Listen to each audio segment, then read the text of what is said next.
guys, my name's Emma and let's talk spooky stuff. So the other day I was flicking through one of the, I'm pretty sure it's on Stan, which is an Australian streaming service, kind of like Netflix, but another one in Australia. And I came across this film called Demon. And this is a Polish film. And I had actually seen the trailer of this beforehand. I had done it on one of my new releases for the month. So I was like, oh wow, I didn't know this was available. I'm definitely going to check this out. And man, was I surprised. This is such a unique film. This film is about a man who, it is inferred, gets possessed on his wedding day. And the film is definitely one that has a lot of setup and not a lot of execution, so I will warn you about that.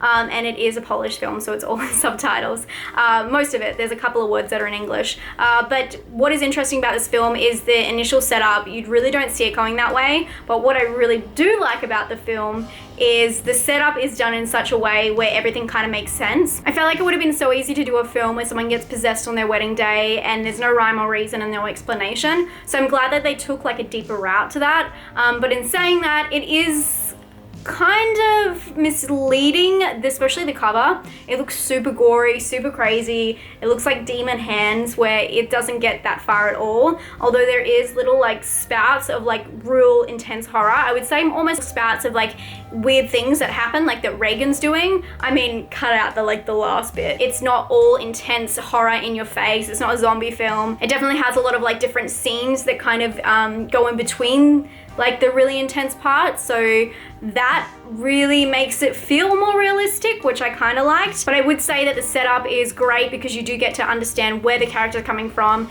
who the characters are, and get a sense if you like them or not before everything gets all stirred up and crazy. Another thing, obviously, it is a foreign film that is shot in Poland. It's fucking beautiful, and especially the wedding. It's all very muted tones, almost like, it wouldn't say sepia, but like it's very muted, very like dreamy. When you think about it, it's probably a cinematographer's dream to do a wedding horror because it's putting like such beautiful scenery into a horror film where it's like, I don't know, the juxtapose between them must be really interesting and such good contrast. I would say that it's also a little bit of symbolism as well because the wedding kind of represents being pure, and then there's also a lot of scenes that happen outside and it's raining and there's mud and there's dirt, and it's just like watching a white wedding turn into a very messy one very quick. As I said before, the build-up was very important for knowing about the characters, and I think the characters have a lot of depth in this film, which I really like. They explain why they're getting married, they explain their backstory. They're not really simple characters at all,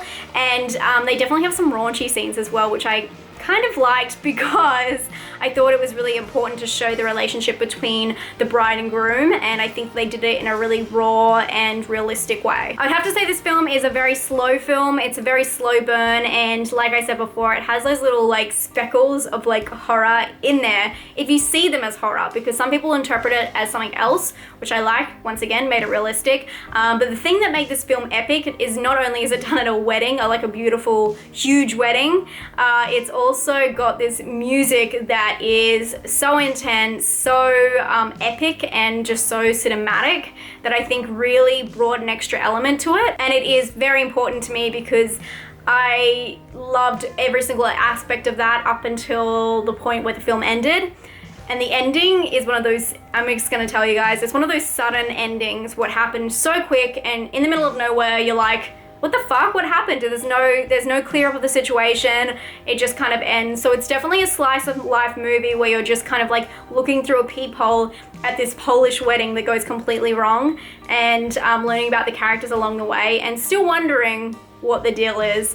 And obviously they leave it up to you to figure out, but it's quite obvious to me, and I thought it was clever the way they kind of sprinkled that in the beginning and throughout, and you kind of put the pieces of the puzzle together, and then with the possession, whatever the fuck that's going on, you kind of make up your own decision about that, which I thought was good. It had layers. Like a wedding cake. Oh my god, stop. I would say this film is not very scary. It's definitely more of a drama, but if you like a slow kind of build with slow tension, you might be into it. If you like Polish weddings, you'll be all about it. But the ending really brought it down several notches for me. So because of that, I'm actually going to give it a 5 out of 10. Originality, I'm going to give it a 5 out of 10. I do really want to see this film redone though, because I think that it had a lot of really good aspects and the characters were, but the story just kind of fell short at the end. And for scare score, I'm definitely going to give it a 2. I don't think it was that scary at all. It depends what you interpret as being scary and definitely what you're afraid of. If you're afraid of your wedding going wrong, probably this is the film for you. I also wanted to make sure I mentioned that there is a really sad story behind this film. The director who did this film actually committed suicide in his hotel room during the film festival it was playing in, at a Polish film festival. So that is completely tragic, and I thought I'd just fill you guys in on that. Hope you guys enjoyed this video and you found it helpful. If you have seen this film, let me know down below, and I'll talk to you guys very soon. Stay spooky. Bye.